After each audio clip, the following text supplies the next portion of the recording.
नमस्कार बच्चों, स्वागत है आपका अपने YouTube channel smart career academic classes में। जैसा कि देख पा रहे हैं कि आज की जो हमारी क्लास है लेक्चर 10 है। केमिस्ट्री की जो पाठशाला चल रही है, ठीक है, केमिस्ट्री की पाठशाला 2026-27 जो कि यूपी बोर्ड, एमपी बोर्ड और बिहार बोर्ड के लिए है, ठीक है।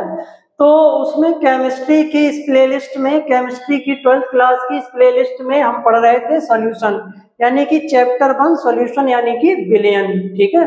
अब इस विलयन में आज का जो हमारा लेक्चर है लेक्चर नंबर 10 है। इससे पहले हमारे जो है 9 लेक्चर जा चुके हैं। तो जो बच्चे पहली बार जो है इस प्लेटफॉर्म पर आए हैं, ठीक है, जो देख रहे हैं इस वीडियो को, तो सबसे पहले इससे पहले के जो 9 लेक्चर जा चुके हैं उनको अवश्य देखें, क्योंकि उन टॉपिक से रिलेटेड ही आगे जो है ये टॉपिक चल रहे हैं, ठीक है। सभी टॉपिक कहीं ना कहीं एक दूसरे से रिलेटेड हैं, तो अगर आप बीच से देखते हैं तो आपको जो है समझ में नहीं आएगा, ठीक है। तो चैप्टर को पूरा देखें, वीडियो को पूरा देखें, इससे पहले के जो भी लेक्चर गए हैं उनको पूरा देखें, ठीक है। अदरवाइज आज की क्लास में हम क्या पढ़ते हैं उसको हम स्टार्ट करते हैं। देखें तो आज की क्लास में हमें क्या पढ़ना है। आज की क्लास में हमें पढ़ना है क्वथनांक में उन्नयन। क्या पढ़ना है? क्वथनांक में उन्नयन को हमें पढ़ना है। ये आज की क्लास का हमारा मेन टॉपिक है, ठीक। क्यों, पिछले इससे पहले जो हमारा लेक्चर हुआ है उसमें हमने पढ़ना स्टार्ट किया था विलयनों के अणुसंख्य गुणधर्म, ठीक, कॉलिगेटिव प्रॉपर्टीज ऑफ सॉल्यूशन। तो उसमें 4 प्रकार के होते हैं, ठीक। एक तो वाष्प दाब में आपेक्षिक अवनमन, दूसरा क्वथनांक में उन्नयन, वाष्प दाब में आपेक्षिक अवनमन, और पराशरण दाब हिमांक में अवनमन। तो वाष्प दाब में आपेक्षिक अवनमन को हमने कंप्लीट कर दिया है। दूसरा आज गुण पढ़ेंगे क्वथनांक में उन्नयन, यानी कि एलिवेशन ऑफ बॉइलिंग पॉइंट, ठीक। बिल्कुल सरल से सरल, एकदम देसी अंदाज में, ठीक। फिर देखें क्वथनांक में उन्नयन का मूलतः एम से संबंध जानेंगे। फिर जानेंगे मोलर उन्नयन स्थिरांक क्या होता है, मोलर उन्नयन स्थिरांक क्या होता है। एक होता है मोलर और एक होता है मोलर, ठीक है। इन दोनों का डिफरेंस जानेंगे, ठीक। इनसे रिलेटेड जो भी आंकिक यानी कि न्यूमेरिकल जो क्वेश्चन बनते हैं उनको सॉल्व आउट करेंगे, ठीक। तो चलिए फिर बिना देर किए आज की इस क्लास को हम स्टार्ट करते हैं, ठीक।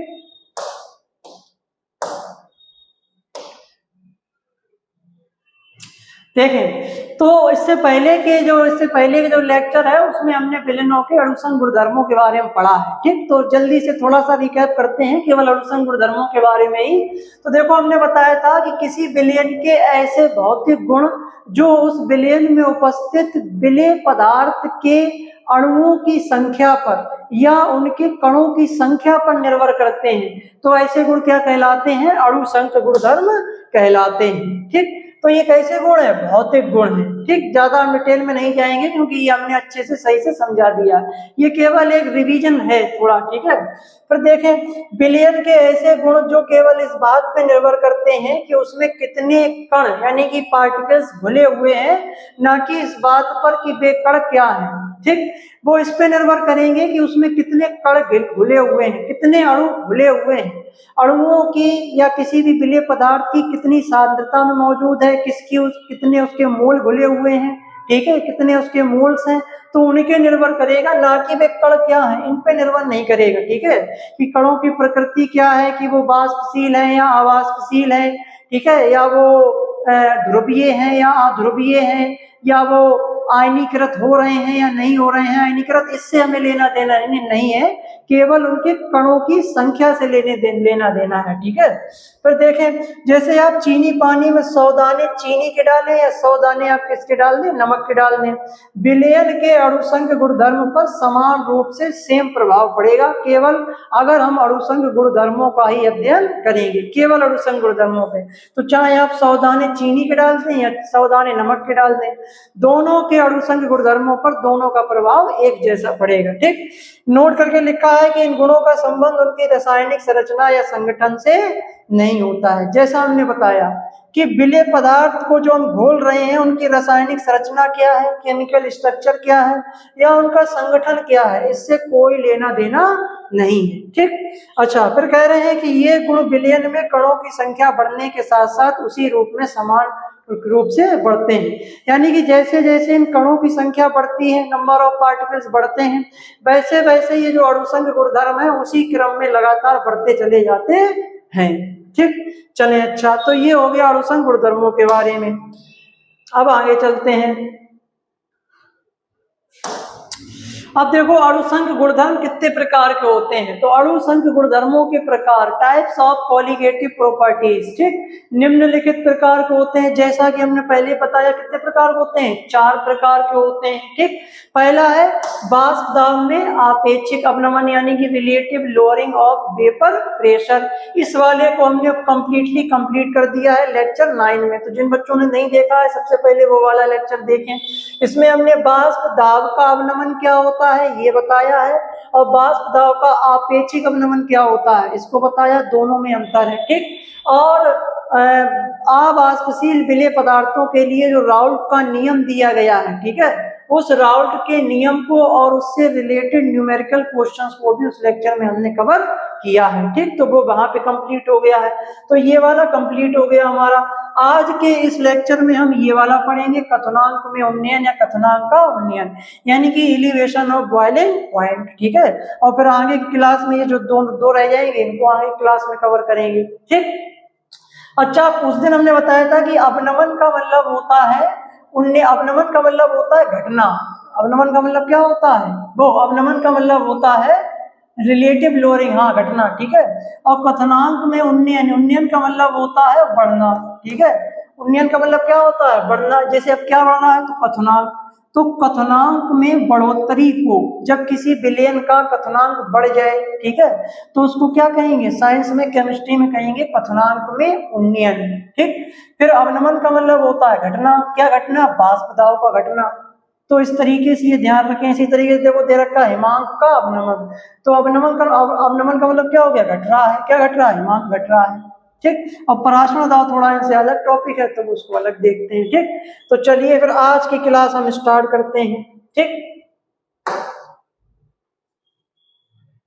देखें क्या है कथनांक का उन्नयन। दूसरा जो हमारा अणुसंघ गुणधर्म है कथनांक में उन्नयन या कथनांक का उन्नयन, एलिवेशन ऑफ बॉइलिंग पॉइंट को आज हम पढ़ेंगे। लेकिन उससे पहले हम ये जानेंगे कि ये कथनांक क्या होता है, बॉइलिंग पॉइंट क्या होता है, ठीक। तो हमें यहाँ पर 2 चीजों को जानना है।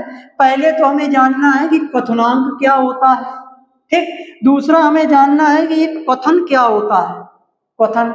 तो पहले हम इन दोनों चीजों को जान लें, इन दोनों में डिफरेंस कर लें, उसके बाद हम जानेंगे कथनांक में उन्नयन को, ठीक है। क्योंकि बहुत से बच्चे इन दोनों में कंफ्यूज हो सकते हैं या इन दोनों को नहीं जान सकते। हो सकता है कि जो बच्चे देख रहे हैं वो कथनांक ना जानते हो, सही से थोड़ा और जानते हो, क्लियर ना हो, तो पहले वो क्लियर कर लें। देखो सामान्य शब्दों में हम ये कहते हैं कि कथनांक क्या होता है। कथनांक जैसे किसी द्रव पदार्थ का, कोई भी द्रव विलायक है, कोई भी शुद्ध द्रव पदार्थ ले लो जिसमें कोई और ना मिला हो। जैसे हम वाटर ही ले लें, जल ले लें, 1 गिलास पानी ले लें, ठीक है। तो उस 1 गिलास पानी को जब हम गर्म करें तो गर्म करने पर जिस तापमान पर वह पानी उबलने लगे, या खौलने लगे, ठीक है, तो उस ताप बिंदु को ही उस द्रव विलायक का, उस जल का हम क्या कहेंगे, कथनांक कहेंगे। क्या कहेंगे, कथनांक कहेंगे, ठीक। ये तो आम बोलचाल की अपनी सामान्य सी भाषा हो गई, ठीक है। लेकिन केमिस्ट्री के नजरिए से थोड़ा और इसको अच्छे से कहेंगे, ठीक है। तो अच्छे से जब हम कहेंगे तो अच्छे से देखो हम कैसे कहेंगे, वो हमने यहाँ पे बहुत ही अच्छे से यहाँ पे टाइपिंग मतलब जो है इसकी करवा रखी है, ठीक। तो हमने क्या कहा, सामान्य परिभाषा क्या कही कि वह ताप जिस पर कोई द्रव पदार्थ उबलने लगे उसे हम क्या कहते हैं, कथनांक कहते हैं। इसका मतलब ये हो गया कि ये जो कथनांक है, कथनांक जो है बच्चों ये क्या है, ताप का बिंदु है। It is a temperature point. क्या है, टेम्परेचर का वह बिंदु है या वह तापमान है, वह तापमान है। तापमान का मतलब या तो वो डिग्री सेल्सियस में होगा या फ़ारेनहाइट में होगा। तो वह तापमान है जिस पर कोई द्रव पदार्थ उबलने लगता है, उसको हम क्या कहते हैं, कथनांक कहते हैं। और फिर इस प्रक्रिया को, ये जो फिजिकल प्रोसेस चल रही है, जो भौतिक प्रक्रिया चल रही है, जिसमें एक द्रव पदार्थ अपनी द्रव अवस्था से गैस अवस्था में बदल रहा है, ठीक है, कथनांक पर, उस प्रक्रिया को हम कहते हैं कथन। क्या कहते हैं, कथन। या सामान्य शब्दों में कहें कि उबलने की प्रक्रिया को हम क्या कहेंगे, कथन कहेंगे, ठीक। तो ये दोनों में अंतर हो गया, कथनांक अलग है, कथन अलग है। कथनांक ताप बिंदु है, वो टेम्परेचर का एक बिंदु है जिस पर कोई द्रव पदार्थ उबलने लगता है, और क्वथन उबलने की प्रोसेस है, प्रक्रिया है। ठीक है, तो पहले तो इन दोनों को वो दोनों में अंतर कर लें। ठीक है, क्वथनांक अलग है और क्वथन अलग है। ठीक, अब चलें अच्छा इसकी दूसरी परिभाषा देखते हैं। ठीक है, देखें दूसरी परिभाषा में देखो हम क्या कहते हैं कि किसी द्रव विलायक का वह तापमान जिस पर उस द्रव विलायक का वाष्प दाब यानी कि बीपी, किसकी बात कर रहे हैं, यानी कि बीपी यानी कि वाष्प दाब, वेपर प्रेशर वायुमंडलीय वाष्प दाब यानी कि एटीएम, इसको कहते हैं एटमॉस्फेरिक प्रेशर, या शॉर्ट में इसको एटीएम लिख के छोड़ देते हैं, इसके बराबर हो जाए। कैसा हो जाए, इसके बराबर हो जाए, तो उस ताप बिंदु को ही हम क्या कहेंगे, क्वथनांक कहेंगे। बस ये सिंपल सी परिभाषा है। तो वो परिभाषा एक जनरल परिभाषा है, एक सामान्य सी परिभाषा है। ठीक है, और ये परिभाषा थोड़ी साइंटिफिक है। ठीक है, केमिस्ट्री के नजरिए से ये ज्यादा बेस्ट है। तो उस वाली परिभाषा को भी लिख सकते हैं बोर्ड एग्जाम्स में, लेकिन इसको लिखेंगे तो ज्यादा एग्जामिनर के पास एक अच्छा मैसेज जाएगा कि बच्चे ने अच्छी परिभाषा लिखी है सही से। ठीक है, तो वो भी लिख सकते हैं प्लस ये भी लिखें। ठीक, चलिए देखें इसमें क्या कह रहे हैं, क्वथनांक यानी कि बॉइलिंग पॉइंट, बॉइलिंग पॉइंट को हम शॉर्ट में लिख देते हैं बीपी। ठीक है, इस बात को ध्यान रखेंगे। तो देखो इसको इंग्लिश में तो समझ में आ ही रहा होगा, बॉइलिंग पॉइंट, बॉइल माने क्या होता है, उबालना, तो उबलने का बिंदु यानी कि तापमान का बिंदु। देखें किसी द्रव पदार्थ का वह तापमान जिस पर उसका वाष्प दाब यानी कि वेपर प्रेशर यानी कि बीपी, उसके वायुमंडलीय दाब यानी कि एटमॉस्फेरिक प्रेशर, इसको हम शॉर्ट में क्या कह देते हैं, एटीएम कह देते हैं, के बराबर हो जाता है। कैसा हो जाता है, बराबर हो जाता है, उस ताप बिंदु को ही उस द्रव का क्वथनांक यानी कि बीपी कहते हैं। ठीक, तो ये सिंपल सी परिभाषा हो गई जो हमने बताया वही है। तथा कहें तथा जिस ताप बिंदु पर कोई द्रव उबलने लगता है उसे भी क्वथनांक कहते हैं। ये वही परिभाषा हो गई जनरल वाली, ऐड करके यहाँ लिखी कि जिस ताप पर कोई मतलब उबलने लगे तो उस ताप बिंदु को ही क्या हम कहेंगे, क्वथनांक कहेंगे। अच्छा, जबकि उबलने की ये जो प्रक्रिया है इसे हम क्वथन कहते हैं। क्या कहते हैं, क्वथन कहते हैं। ठीक, तो ये बहुत सिंपल सी परिभाषा है, इसमें कोई बहुत ज्यादा जो है रॉकेट साइंस नहीं है। ये एक डायग्राम बना हुआ है, डायग्राम से भी समझ लें। देखो जैसे यहाँ पर हमने एक जो है गिलास में क्या ले लिया है, पानी ले लिया है, द्रव ले लिया, लिक्विड ले लिया, कोई शुद्ध विलायक ले लिया, जैसे मान के चलो हमने यहाँ पे जल ही ले लिया है। ठीक, और जल को हम क्या कर रहे हैं, गर्म कर रहे हैं। गर्म करने पर क्या होगा, इसका वाष्प दाब बढ़ेगा, इसका वाष्प दाब बढ़ेगा। जब वाष्प दाब बढ़ेगा और बाहर की तरफ इस पे काम कर रहा होगा वायुमंडलीय दाब, एटमॉस्फेरिक प्रेशर, क्योंकि यहाँ पर ये जो है सतह है जल की। ठीक, ये यहाँ पर क्या है, सतह है, इस सतह पे जल के अणु है, नीचे से उसको गर्म किया जा रहा है। गर्म करने पर जल के अणुओं की गतिज ऊर्जा बढ़ जाएगी, गतिज ऊर्जा बढ़ेगी, वाष्प दाब बढ़ेगा, वाष्प दाब बढ़ेगा, वाष्पन होगा, तो ये देखो जल के अणु उड़ रहे हैं। ठीक, फिर एक समय ऐसा आएगा कि ये जो वाष्प दाब होगा वो एटमॉस्फेरिक प्रेशर के बराबर हो जाएगा। ठीक, इस कंडीशन में ये जो जल होगा, ये जो द्रव होगा, ये उबलने लगेगा। बस इसी को हम क्या कहेंगे, क्वथनांक कहेंगे। ठीक, तो हम कहेंगे कि क्वथनांक पर वाष्प दाब इज इक्वल टू वायुमंडलीय दाब, यानी कि क्वथनांक पर वाष्प दाब वायुमंडलीय दाब के बराबर हो जाएगा। ठीक, तो बस इतना ही जानना है और कुछ नहीं, इतना जान लिया तो बहुत कुछ जान लिया। चलें अच्छा, अब आगे बढ़ते हैं। देखें स्क्रीनशॉट ले लें, उसके बाद आगे बढ़ते हैं। देखें अब इसकी परिभाषा हम देखते हैं किसकी, क्वथनांक में उन्नयन। हमने क्वथन जान लिया, क्वथनांक क्या होता है इसको जान लिया। अब हम अपने मेन टॉपिक पे आते हैं, क्वथनांक में उन्नयन यानी कि एलिवेशन ऑफ बॉइलिंग पॉइंट। देखें कह रहे हैं कि जब किसी अवाष्पशील विलेय पदार्थ को किसी शुद्ध विलायक में घोला जाता है तो उस विलयन के वाष्प दाब में कमी के कारण विलयन के क्वथनांक में हुई वृद्धि को ही क्वथनांक का उन्नयन कहते हैं। मतलब इस परिभाषा में ये कहा गया है कि जब हम किसी शुद्ध विलायक जैसे जल में कोई अवाष्पशील विलेय पदार्थ, जैसे कोई नमक ले लें, यूरिया ले लें या ग्लूकोज ले लें, उसको घोलते हैं, तो जैसे उसमें घोलेंगे तो उसके वाष्प दाब में कमी आ जाएगी। ठीक। वाष्प दाब में कमी आ जाएगी तो क्या हो जाएगा, वाष्प दाब में अवनमन हो जाएगा, जो हमने पहले लेक्चर में बताया है। ठीक, वही होगा, उसमें भी हमने यही कहा था। तो वाष्प दाब में कमी होने के कारण उस विलयन के क्वथनांक में वृद्धि हो जाएगी। कहने मतलब क्या है कि जैसे ही हम क्या करेंगे, कोई शुद्ध विलायक लेंगे, जैसे जल लेंगे, और उस जल में कोई अवाष्पशील विलेय पदार्थ, जैसे हम उसमें यूरिया घोल दें या नमक घोल दें या ग्लूकोज घोल दें, तो उसमें जैसे ही डालेंगे तो उसका जो बीपी होगा, जो बॉइलिंग क्या नाम वेपर प्रेशर होगा, वाष्प दाब होगा, वो हो जाएगा कम। वो कैसा हो जाएगा, कम। जब मतलब वेपर प्रेशर कम हो जाएगा तो इससे क्या होगा, इससे जो बीपी होगा, जो बॉइलिंग पॉइंट होगा, वो बढ़ जाएगा। ठीक, इससे बॉइलिंग पॉइंट बढ़ जाएगा। अब ये बॉइलिंग पॉइंट क्यों बढ़ जाएगा, इसका आंसर हम देंगे।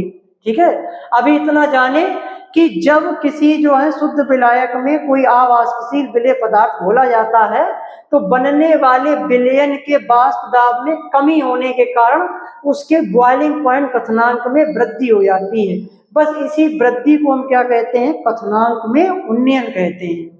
आई बात समझ में। तो भाई यहाँ पे हमने बहुत अच्छे करके टाइप करके यहाँ पे परिभाषा लिखवा रखी है। 1 नंबर की ये परिभाषा है, इसको आप याद कर सकते हैं, समझ सकते हैं और अपनी कॉपी में अच्छे से लिख सकते हैं। पेपरों में भी सेम परिभाषा जो है लिखी जा सकती है और लिखेंगे।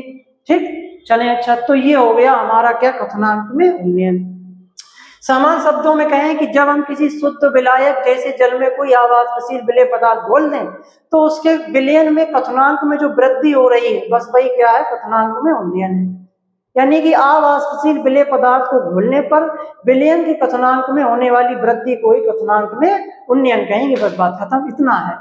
ठीक, जैसे अब देखें, इसे डेल्टा टीवी द्वारा प्रदर्शित किया जाता है। किससे प्रदर्शित किया जाता है, डेल्टा टीवी के द्वारा प्रदर्शित किया जाता है। अब पहले यहाँ आ जाए, देखो डेल्टा टीवी के द्वारा इसको हम प्रदर्शित करते हैं। ठीक है, क्वथनांक में उन्नयन को। अब जैसे देखो, हम यहाँ पे मानेंगे, जैसे मान लो कि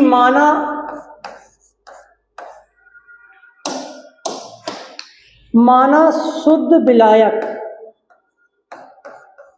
जो शुद्ध विलायक है, ठीक है, सभी बच्चे ध्यान से देखें, माना शुद्ध विलायक का क्वथनांक, शुद्ध विलायक का जो क्वथनांक है उसको हमने मान लिया टी। उसको हमने क्या मान लिया, टी। उसको हमने टी मान लिया है। ठीक, यानी कि हमारे पास जो शुद्ध विलायक है, जल है, ठीक है, शुद्ध जल है, उसका क्वथनांक हमने मान लिया है टी। ठीक, अच्छा, फिर विलयन हम बनाएंगे। कोई हमने जो है अवाष्पशील विलेय पदार्थ उसमें घोल दिया है। ठीक है, तो विलयन का क्वथनांक, विलयन का क्वथनांक, विलयन के क्वथनांक को हम मान रहे हैं टीएस। विलयन के क्वथनांक को हम क्या मान रहे हैं, टीएस। ठीक, यहाँ पे एस किसके लिए लिया, सॉल्यूशन के लिए। विलयन को इंग्लिश में हम सॉल्यूशन कहते हैं, तो एस के लिए टीएस हो गया। ठीक, फिर हम कहेंगे कि क्वथनांक में उन्नयन, जब हम क्वथनांक में उन्नयन को कैलकुलेट करेंगे, क्वथनांक में उन्नयन, और क्वथनांक में उन्नयन को हम डेल्टा टीवी से रिप्रेजेंट करते हैं। अभी हमने बताया किससे प्रदर्शित करते हैं, डेल्टा टीवी से। तो जरा हमें बताओ क्वथनांक में उन्नयन को हम कैसे कैलकुलेट करेंगे। ठीक है, जैसे टी माइनस टी एस से कैलकुलेट करेंगे या टी एस माइनस टी से कैलकुलेट करेंगे, कौन सा वाला सही है भाई। क्वथनांक में उन्नयन हम जब निकालेंगे, हम ये पता करेंगे कि शुद्ध विलायक का क्वथनांक कितना था और जो विलयन हमारा बना है उसका क्वथनांक कितना है।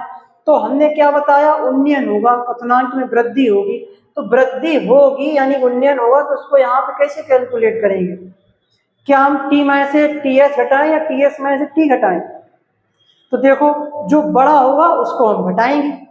ठीक भाई, विलयन का क्वथनांक जो है वो बढ़ेगा घटेगा, भाई बढ़ रहा है, उन्नयन हो रहा है, तो इसका मतलब ये वाली वैल्यू बड़ी होगी, ये वाली वैल्यू हमारी छोटी होगी। इसका मतलब हम क्या करेंगे, टी एस माइनस टी करके निकालेंगे। ठीक, जैसे मान के चलो समझाने के लिए कि इस शुद्ध विलायक का जो क्वथनांक था वो 30 डिग्री सेल्सियस था, समझाने के लिए बता रहे हैं। ठीक, जब हमने इसमें कोई अवाष्पशील विलेय पदार्थ घोल दिया तो घोलने पर जो विलयन बना उसका क्वथनांक यानी कि टीएस जो निकाला वो हो गया 32 डिग्री सेल्सियस, 2 डिग्री सेल्सियस बढ़ गया। ठीक है, तो जरा हमें ये बताओ कि क्वथनांक में उन्नयन कितना हुआ, तो आप कैसे कैलकुलेट करोगे? इस टीएस में से 30 घटाओगे, 32 माइनस 30, तो क्या कहोगे? 2 डिग्री सेल्सियस। तो हमारा निकल के आ गया डेल्टा टीवी, क्वथनांक में उन्नयन कितना हुआ? 2 डिग्री सेल्सियस का। ठीक, तो ये हमारा क्या हो गया? ये क्वथनांक में उन्नयन को निकालने का जनरल सा फार्मूला हो गया। इससे रिलेटेड कोई आंकिक क्वेश्चन नहीं बनता है, ठीक है, तो उसमें आई क्या केवल घटाना है, इससे नहीं बनता है। जैसा बनता है वो आगे हम बताएंगे। ठीक, क्वेश्चन बनता है मोलर उन्नयन स्थिरांक से और मोलर उन्नयन स्थिरांक से, तो वो बताएंगे, इससे नहीं पूछा जाता, ये बहुत सरल है। ठीक है, तो इसका स्क्रीनशॉट ले लें, उसके बाद आगे बढ़ते हैं। ठीक, चलें, अच्छा देखें, देखो यही बात हमने यहां से अच्छे से लिखवा रखी है। देखो जो हमने बात बताई वही लिखी है। देखो हमने कहा कि इसको डेल्टा टीवी से प्रदर्शित किया जाता है। पहली बात तो ये ध्यान रखें, क्वथनांक में उन्नयन को डेल्टा टीवी से प्रदर्शित किया जाता है। अब माना शुद्ध विलायक का जो क्वथनांक है वो कैपिटल टी है, क्या मान लिया? कैपिटल टी, तथा विलयन का क्वथनांक हमने टीएस मान लिया। तब क्वथनांक में उन्नयन डेल्टा टीवी बराबर टीएस माइनस टी, जैसा कि हमने बताया। ठीक, तो इस तरीके से हो गया जो हमने बताया।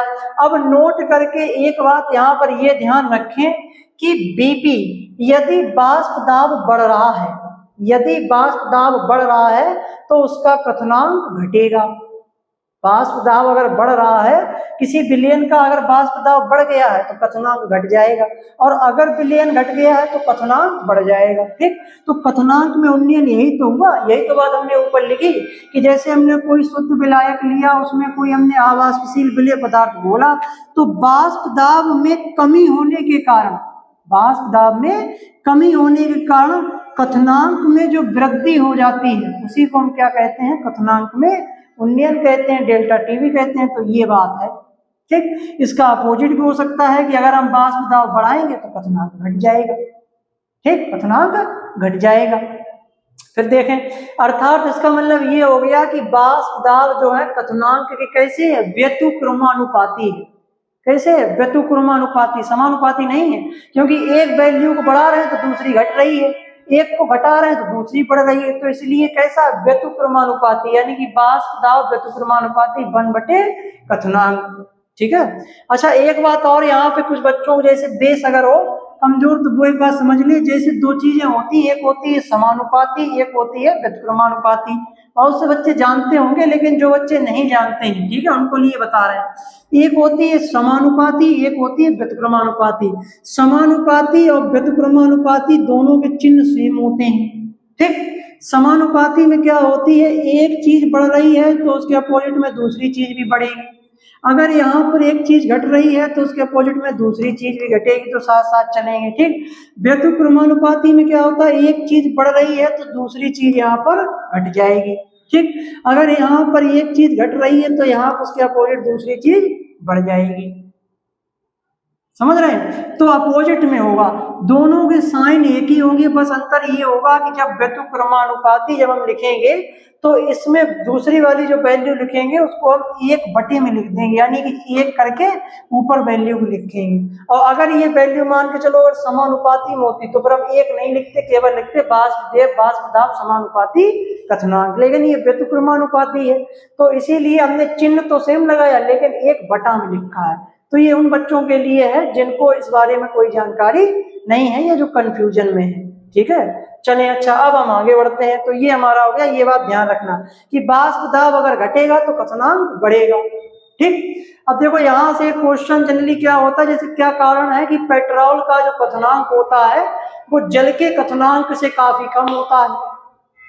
पेट्रोल का जो क्वथनांक होता है वो जल के क्वथनांक से कम होता है। क्यों? क्योंकि पेट्रोल का वाष्प दाब होता है ज्यादा, वाष्प दाब के ज्यादा होने के कारण वो ज्यादा वाष्पित होता है पेट्रोल। तभी तो हमने इससे रिलेटेड एक क्वेश्चन कराया है कि क्या कारण है कि पेट्रोल जो होता है वो अत्यधिक उड़नशील होता है, वाष्पशील होता है, उसको खुला रख देते हैं तो पेट्रोल उड़ जाता है। क्यों उड़ जाता है? क्यों? क्योंकि उनके अणुओं के मध्य आकर्षण बल बहुत कमजोर होता है, बहुत वीक होता है, अणु दूर दूर रहते हैं। जब वो दूर दूर रहते हैं तो उनमें खूब परस्पर टक्कर होती है, टक्कर होने से गतिज ऊर्जा बढ़ती है, गतिज ऊर्जा बढ़ती है तो वेग बढ़ता है, वेग से वाष्प दाब बढ़ता है, और वाष्प दाब बढ़ेगा तो तेजी से वाष्पन होगा। ठीक, अच्छा, जल के अणु में हमने बताया था कि मजबूत वाले हाइड्रोजन बंध पाए जाते हैं। जल के अणु आपस में एक दूसरे से प्रबल हाइड्रोजन बंधों के द्वारा जुड़े रहते हैं। प्रबल तो हालांकि नहीं कह सकते हैं, लेकिन एक तरीके से तुलना करेंगे पेट्रोल से तो कह सकते हैं, लेकिन होते वो दुर्बल ही हैं। ठीक है, तो एक तरीके के बॉन्ड पाए जाते हैं, जल के अणु बंधे रहते हैं। तो उनको आप जल को ऐसे हाथ में ले लो तो जल उड़ जाएगा, जल आसानी से नहीं उड़ेगा, पेट्रोल उड़ जाएगा। इसका कारण यही है। तो जल के अणु बंधे रहते हैं तो इसलिए वाष्प दाब कम होता है। वाष्प दाब कम होता है इसलिए जो उसका क्वथनांक ज्यादा होता है। ठीक है, तो यही कारण है। ठीक, चले, अच्छा, तो इस स्लाइड में हमें केवल इतना ही जानना था। हमने जो है क्वथनांक में उन्नयन की परिभाषा जान ली, और क्या है डेल्टा टीवी से उसको रिप्रेजेंट करते हैं। डेल्टा टीवी बराबर टीएस माइनस टी होता है, और ये रिलेशन जान लिया वाष्प दाब का क्वथनांक से कि वाष्प दाब क्वथनांक के व्युत्क्रमानुपाती होता है। चले, अच्छा, अब आगे बढ़ते हैं। अब हम जानेंगे कि सर ये क्वथनांक में उन्नयन क्यों होता है, इसको भी हम यही जानेंगे। ठीक है, क्वथनांक में उन्नयन क्यों होता है इसको भी हम जान लेते हैं। हालांकि पूछा नहीं जाता है, लेकिन पता होना चाहिए। ठीक है, क्योंकि यहाँ हर चीज बेसिक से पढ़ाई जाती है। ठीक है, यहाँ पर बच्चे की नींव जो होगी, उसका जो बेस है वो तैयार किया जाएगा। अगर कोई बच्चा आगे भी पढ़ना चाह रहा है, इंटर के बाद जो है केमिस्ट्री उसके हाथ में रहती है, तो केमिस्ट्री उसके लिए एकदम सरल हो जाएगी। बहुत से बच्चे केमिस्ट्री से डरते हैं, तो डराने की जरूरत नहीं है। केमिस्ट्री धीरे धीरे पढ़ते रहेंगे, जुड़े रहेंगे तो बहुत आसान लगने लगेगी। इससे जो है आपको जो है काफी जो है समझने को मिलेगा, सीखने की जो क्षमता है वो बढ़ जाएगी। तो इस क्यों का आंसर यहाँ पे मिलेगा। देखें भाई ऐसा क्यों होता है। देखें, क्वथनांक में उन्नयन का अर्थ है क्वथनांक का बढ़ जाना या क्वथनांक में बढ़ोतरी। एक लाइन में कहें, ठीक है, यही हमने बताया क्वथनांक में बढ़ोतरी। देखें ऐसा क्यों होता है। कह रहे हैं कि जब किसी शुद्ध विलायक जैसे जल में कोई आवाष्पशील विलेय पदार्थ जैसे नमक, चीनी या यूरिया, ये तीनों ही आवाष्पशील है, तीनों में से कोई भी घोल सकते हैं, ठीक, को घोला जाता है तो प्राप्त विलयन में वाष्प दाब में कमी होने के कारण वाष्प दाब में कमी हो गई। अब ये वाष्प दाब में कमी क्यों हो गई ये हमने पहले ही बता दिया लेक्चर में। ठीक, तो वाष्प दाब में कमी होने के कारण अब इसे वायुमंडलीय दाब के बराबर लाने के लिए और अधिक गर्म करना पड़ता है। ठीक भाई, शुद्ध जो जल था उसका वाष्प दाब था अपना, ठीक, वायुमंडलीय दाब था। ठीक, अब हमने उसमें कोई आवाष्पशील विलेय पदार्थ घोल दिया तो वाष्प दाब और घट गया और बढ़ना चाहिए। ठीक, जब घट गया तो उसको वायुमंडलीय दाब के बराबर लाने के लिए हमें और ज्यादा गर्म करना पड़ेगा, और ज्यादा ऊर्जा देनी पड़ेगी ताकि उसका वाष्प दाब बढ़े। और जब बढ़ेगा तो एक समय ऐसा आएगा बराबर हो जाएगा, बराबर आ जाएगा, तभी हम कहेंगे क्वथनांक बिंदु पर पहुंच गया। ठीक, तो बराबर लाने के लिए और अधिक गर्म करना पड़ता है, इस कारण विलयन का क्वथनांक बढ़ जाता है। और विलयन का जो क्वथनांक होता है वो शुद्ध विलायक के क्वथनांक से कैसा हो जाता है, अधिक हो जाता है। क्वथनांक में हुई इस वृद्धि को हम क्या कहते हैं, क्वथनांक में उन्नयन कहते हैं। जैसे यहाँ पे देखो दे रखा है, जैसे शुद्ध जल यहाँ पे ले लिया, शुद्ध विलायक जैसे जल, इसका क्वथनांक यहाँ ने T1 मान रखा है। ठीक है, उससे पहले हम T और TS माना था, यहाँ T1 मान रखा है। ठीक, फिर हमने विलयन बनाया, जैसे नमक का जलीय विलयन बना लिया, तो हमने देखा इसके वाष्प दाब में क्या हो रही है, कमी आ रही है। ठीक है, वाष्प दाब में कमी आ रही, वाष्प दाब में कमी के कारण हो गया क्वथनांक में उन्नयन। ऐसी कंडीशन में इसका जो क्वथनांक होगा वो इसकी तुलना में कैसा होगा, ज्यादा होगा, यानी कि T2 is greater than T1 या TS is greater than T। क्वथनांक में क्या हो गया, उन्नयन हो गया। ये मतलब आवाष्पशील विलेय पदार्थ नमक है, चीनी है, यूरिया है, इनमें से आप कोई भी घोल सकते हैं। ठीक, तो ये क्या हो गया, क्वथनांक में उन्नयन का कारण हो गया। ठीक, बात समझ में आई होगी। जैसा कि हमने बताया, क्यों भाई कैसा क्यों हुआ, क्यों, क्योंकि जैसे उसमें आवाष्पशील विलेय पदार्थ घोला उसके वाष्प दाब में कमी आ गई। अब वाष्प दाब हमें बढ़ाना है। जनरली कोई भी विलयन होता है तो वायुमंडलीय दाब से उसका वाष्प दाब कम ही होता है। जैसे अभी एक बोतल में हम पानी ले लें और उस बोतल के इस पानी का जो वो होगा, जैसे ये बोतल है, इस बोतल में पानी है, तो इसका जो क्या नाम वाष्प दाब होगा वो वायुमंडलीय दाब से कम ही होगा। अब इसे हमें वायुमंडलीय दाब के बराबर लाना है तो हमें इसे गर्म करना पड़ेगा। ठीक, अब जनरली अब इसमें क्या करेंगे, कोई आवाष्पशील विलेय पदार्थ घोल देंगे तो घोलने पे इसका वाष्प दाब घट जाएगा। विलयन पानी करे ये क्या कर रहे हो, हमें बढ़ाना है, हमें तुम घटा रहे हो। तो जब घट जाएगा तो फिर नीचे से फिर और ज्यादा बॉइलिंग करना पड़ेगा, तब जाके हम उस क्वथनांक के बिंदु पर पहुंचेंगे तो क्वथनांक बढ़ जाएगा, बस बात खत्म। ठीक, चलें, अच्छा आगे बढ़ते हैं। अगला देखें मुख्य कण कणों की संख्या, और भी कण है वो भी देख लें एक बार, समझ लें। देखो कथनांक में उन्नयन का अणु संख्या गुणधर्म है, मतलब कथनांक में उन्नयन अपने आप में क्या है, एक अणु संख्या गुणधर्म ही है, कोलिगेटिव प्रॉपर्टीज है। इसका मतलब यह है कि कथनांक कितना बढ़ेगा, यह केवल इस बात पर निर्भर करता है कि विलायक जैसे पानी में विलय जैसे चीनी के कितने कण घुले हुए हैं, ठीक है। अब कितना ये टेम्परेचर बढ़ेगा, टेम्परेचर कितना बढ़ेगा मतलब कथनांक कितना बढ़ेगा, कथनांक उन्नयन कितना होगा, ये फिर इस बात पर निर्भर करेगा कि उसमें कितने कण घोले गए हैं उस आवासशील विलेय पदार्थ के।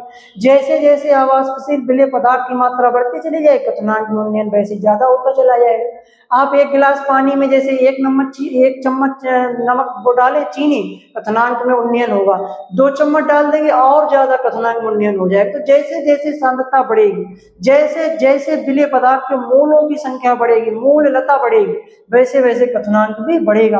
अच्छा, कणों की प्रकृति यानी कि रंग क्या है, आकार क्या है, प्रकार क्या है, इससे कोई लेना देना नहीं, ठीक। क्यों केवल कणों की संख्या महत्वपूर्ण है, क्यों, क्योंकि अधिक कण होंगे तो अधिक वाष्प दाब में कमी आएगी। देखो यहाँ कितने अच्छे से लिखा है कि अधिक कण होंगे तो अधिक वाष्प दाब में कमी आएगी, अधिक वाष्प दाब में कमी होगी तो उतना ही कथनांक में उन्नयन हो जाएगा। इसीलिए यह प्रभाव केवल कणों की संख्या पर निर्भर करता है, ना कि उनकी प्रकृति पर निर्भर करता है, ठीक। तो एक और दूसरी स्लाइड में यहाँ पे अच्छे से बता दिया, ठीक। चलें, अच्छा स्क्रीनशॉट लें, उसके बाद आगे बढ़ते हैं।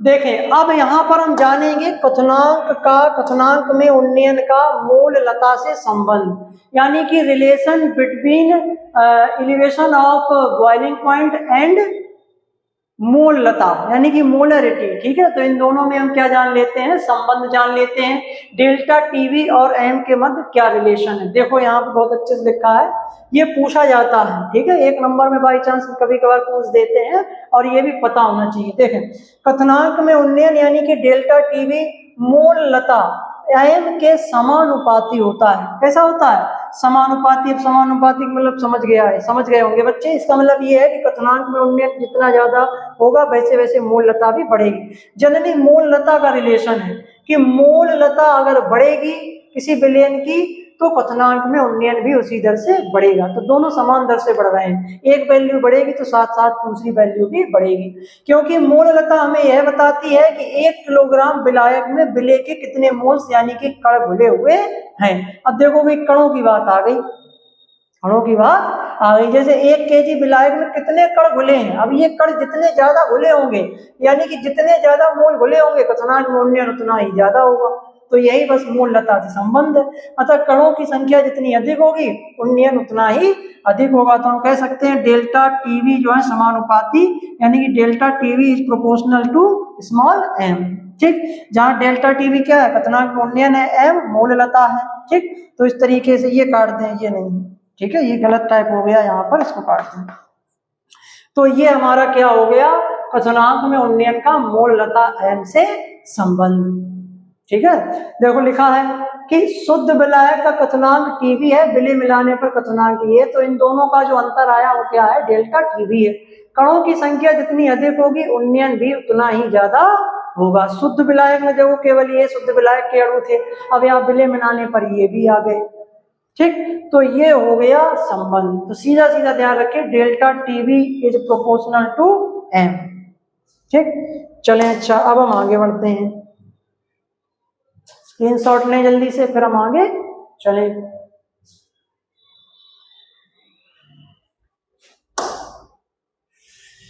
देखें इसमें और थोड़ा मोललता से संबंध बताया गया है, इस स्लाइड को भी देख लें एक बार अच्छे से। सब ये सरल शब्दों में लिखा है, ठीक है, सब समझने लायक, इसमें कोई किताबी भाषा नहीं है, ना कोई रॉकेट साइंस है, हर एक बच्चा आसानी से इन बातों को समझ सकता है। डायग्राम भी हमने इसीलिए यहाँ पे अटैच करवाए हैं। देखो क्या कह रहे हैं, देखो वाष्प दाब में कमी यानी कि मोललता क्या क्या संबंध है, उसी के आगे का है कि जब हम शुद्ध पानी में आवासशील विलेय जैसे पानी मिलाते हैं तो विलेय के कण पानी की सतह को घेर लेते हैं, इससे पानी का वाष्प दाब कम हो जाता है, ठीक। दूसरा, कणों की संख्या पर प्रभाव, सतह पर विलेय के कण जितने ज्यादा होंगे वाष्प दाब में उतनी ही ज्यादा कमी आएगी। जैसा कि हमने वाष्प दाब में अपने मन बताया था, वाष्प दाब में जितनी ज्यादा कमी आएगी कथनांक में उन्नयन भी उतना ही ज्यादा बढ़ जाएगा। ठीक, फिर मोललता का क्या रोल है? मोललता हमें सीधे तौर पे यही बताती है कि 1 किलोग्राम विलायक में विलेय के कितने मोल्स यानी कि कण घुले हुए हैं। जितने ज्यादा कण घुले होंगे उतनी ज्यादा क्वथनांक में उन्नयन होगा। ठीक, सीधा सा गणित देखें, अधिक मोललता विलेय के कणों की अधिक संख्या, इसका मतलब विलेय के कणों की अधिक संख्या, तो इसका मतलब वाष्प दाब में अधिक कमी, वाष्प दाब में अधिक कमी, तो इसका मतलब क्वथनांक में अधिक वृद्धि। ये बहुत इंपॉर्टेंट है, सभी बच्चे इसको ना लिखें, ठीक है, इसको ज्यादा लिखने की जरूरत नहीं है, लेकिन इस बात को जरूर लिखें। ये कम शब्दों में भी है, अच्छा भी है, ठीक है, ज्यादा समय में नहीं लिखेगा, इसको याद कर लें कि अधिक मोललता होगी तो विलेय के कणों की संख्या अधिक होगी, विलेय के कणों की अधिक संख्या होगी तो वाष्प दाब में कमी भी ज्यादा होगी, वाष्प दाब में कमी भी ज्यादा होगी तो इसका मतलब क्वथनांक में वृद्धि उतनी ही ज्यादा होगी। केवल इसको लिख लें, ठीक है, और बाद बाकी ये सब वही है, ठीक है, जो भी हमने बताया है वही है। और कह रहे हैं देखो यहाँ पे शुद्ध पानी वाष्प दाब अधिक क्वथनांक कम, और जैसे ही हमने विलेय जैसे चीनी मिलाया तो वाष्प दाब हो गया कम, क्वथनांक गया बढ़। निष्कर्ष क्या निकला? विलेय के कणों की संख्या बढ़ने से वाष्प दाब कम हो जाता है और क्वथनांक बढ़ जाता है। यानी कि हम कह सकते हैं कि क्वथनांक में उन्नयन, उत्थान लिख दिया यहाँ, ठीक, गलत, डेल्टा टीवी सीधे तौर पर मोललता के समानुपाती होता है। Delta TV is equal to M, यानी कि प्रोपोर्शनल टू एम। ठीक, चलें, अच्छा स्क्रीनशॉट ले लें, उसके बाद आगे बढ़ते हैं। चलें, अच्छा आगे की स्लाइड देखें। अब आगे की स्लाइड में ये है, कुछ बच्चों के मन में ये सवाल आ सकता है कि सर आपने मोललता ली, मोललता क्यों नहीं ली, या सर आपने मोललता से संबंध बताया, मोललता भी तो होती, मोलरिटी भी तो होती, उससे भी संबंध बताइए। तो देखो उसका आंसर यहाँ पे दे रखा है स्लाइड में, देखें, कह रहे हैं मोललता क्यों नहीं ली जाती, मोललता क्यों नहीं ली जाती, मोललता क्यों ली गई। देखें, ये एक बहुत ही महत्वपूर्ण बोर्ड परीक्षा का प्रश्न है। ये प्रश्न बन जाता है कभी कभार 1 या 2 नंबर में बन जाता है। एग्जामिनर जो है जब लगातार पेपर सेट करते रहते हैं तो जब उन्हें कोई क्वेश्चन बार बार रिपीट होते हैं, जब उन्हें कुछ नया नहीं मिलता है तो कभी कभार 1 या 2 नंबर में ऐसे क्वेश्चन भी रख देते हैं। ये थोड़े मतलब वैसे लेवल के हैं, हर कोई टीचर इन्हें नहीं बताता है, ठीक है, उतना ही बताता है जितना कि काम चल जाए।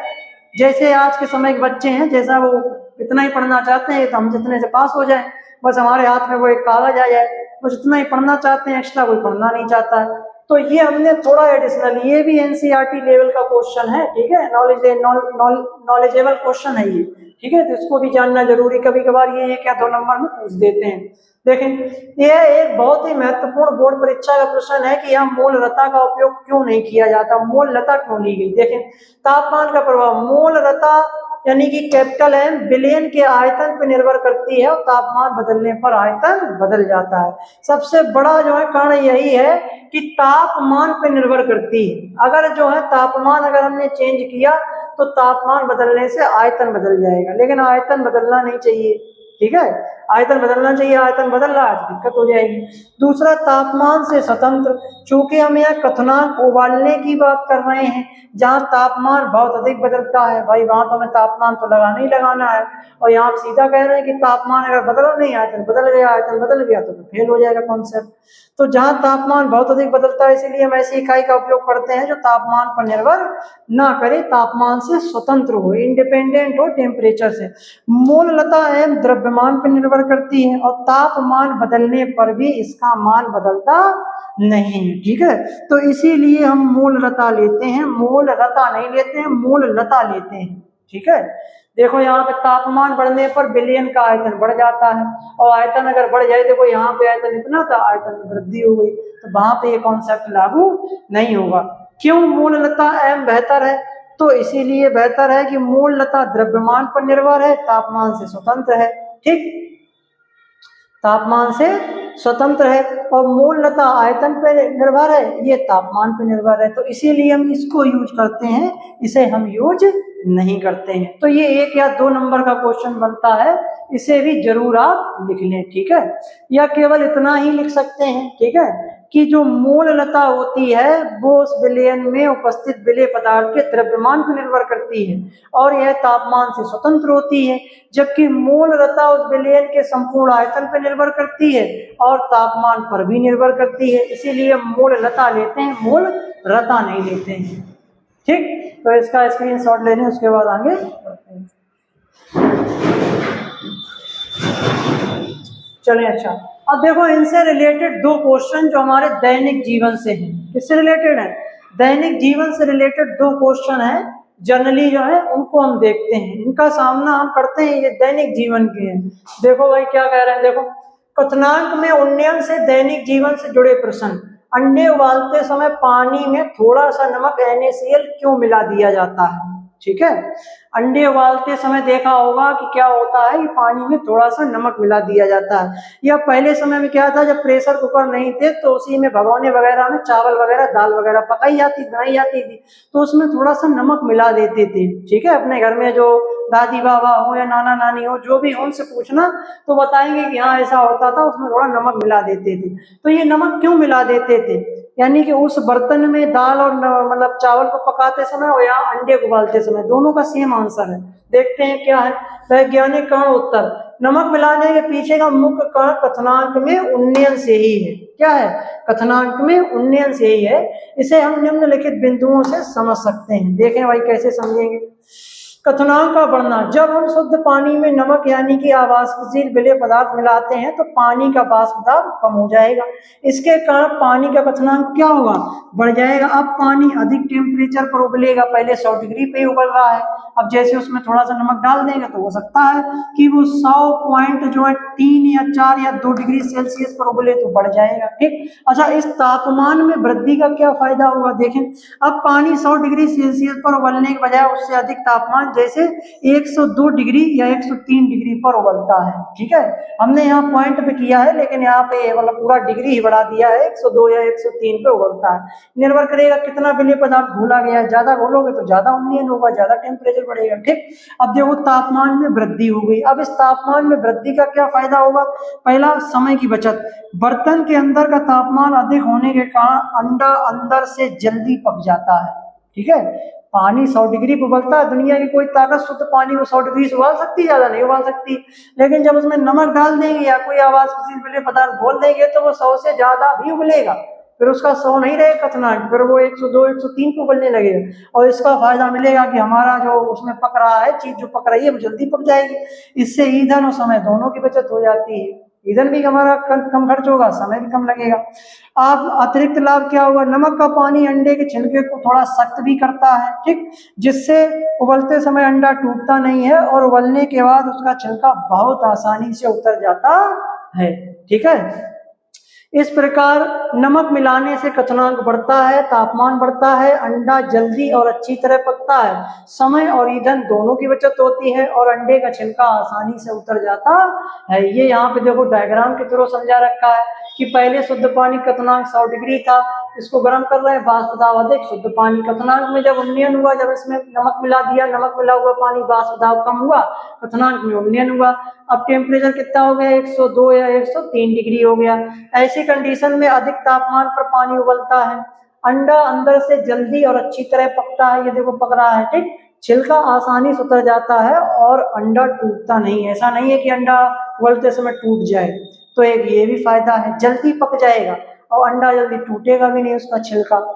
ठीक, तो ये इसका क्या हो गया? हमारा जनरल सा आंसर हो गया। ये जनरल सा आंसर है। ठीक है, इसको कोई भी जैसे जनरली होता ही है, ये देखते ही। ठीक है, अंडे नहीं खाते कोई बात नहीं, लेकिन आस पड़ोस में दुकानें वगैरह होती हैं तो अंडा उबाला जाता है, अंडे वाले जानते सभी हैं। ठीक है, तो इसलिए ऐसा किया जाता है। इससे रिलेटेड एक क्वेश्चन और बेहतरीन, वो तो सभी ने किया होगा, नहीं किया होगा तो उसको तो सभी कर लेंगे, चाहे कोई अंडा खाता हो चाहे ना खाता हो। चले, अच्छा देखें, देखा होगा कि जब उबलते हुए पानी में चाय पत्ती, चाय तो सभी पीते हैं। ठीक है, चाय तो सभी पीते हैं, तो ये प्रयोग आप अपने घर पे कर सकते हैं और किया भी होगा, जानते भी हो। देखें, जब उबलते हुए पानी में चाय पत्ती और चीनी डाली जाती है तो पानी का उबलना कुछ पलों के लिए क्यों रुक जाता है? जैसे मान के चलो पानी उबल रहा है, ठीक, गैस पर हमने रख दिया है, अब हमने उसमें जो है चीनी डाल दी, चाय पत्ती डाल दी, हम देखें खौलता हुआ जो पानी है वो उबलना बंद हो गया कुछ समय के लिए। फिर जैसे ही लगातार गर्म किया जा रहा, एक समय ऐसा है कुछ समय बाद खुद उबलने फिर खौलने लगेगा, उबलने लगेगा। तो ऐसा क्यों हुआ कि उसमें जैसे चीनी डाली, चाय पत्ती डाली तो उसका टेम्परेचर क्यों उबलना क्यों बंद हो गया, फिर क्यों थोड़ी देर बाद उबलने लगा? तो उसका कारण हम जानेंगे। इसका कारण भाई ये क्वथनांक में उन्नयन, क्वथनांक में उन्नयन। जैसे ही हमने उसमें चीनी डाली, चाय पत्ती डाली, ये आवासशील विलेय पदार्थ थे, डालते ही क्या हो गया, वाष्प दाब में कमी आई, क्वथनांक में वृद्धि हुई। उस क्वथनांक में वृद्धि को वायुमंडलीय दाब के बराबर लाने के लिए हमें नीचे से और टेम्परेचर लगाना पड़ा। जैसे ही बराबर हुआ पानी फिर खौलने लगा। ठीक, तो यही कारण देखो देख रखा, वैज्ञानिक कारण देखें, साइंटिफिक रीजन।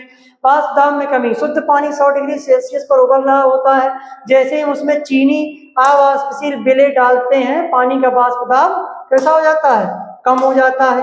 क्वथनांक का बढ़ना, वाष्प दाब कम होने से पानी का क्वथनांक 100 डिग्री सेल्सियस से ऊपर बढ़ जाता है, क्वथनांक में क्या हो जाता है, उन्नयन हो जाता है, उबलना रुकना।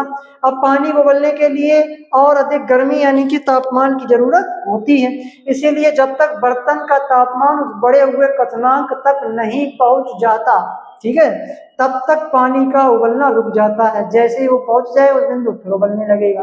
ठीक, ये देखो दे रखा है कि शुद्ध पानी 100 डिग्री पर उबल रहा है, ठीक है। चीनी चाय पत्ती डालने के बाद उसमें क्या हो गया, क्वथनांक में उन्नयन हो गया। चीनी चाय पत्ती डालने पर क्वथनांक बढ़ जाता है, इसीलिए उबलना कुछ समय के लिए रुक जाता है। तो इसका क्या मिल गया, हमको आंसर मिल गया। ठीक, नहीं किया हो प्रयोग जो है तो प्रयोग जो है उसको कर सकते हैं घर पे, ठीक है, जनरली। चलें, अच्छा अब आगे बढ़ते हैं।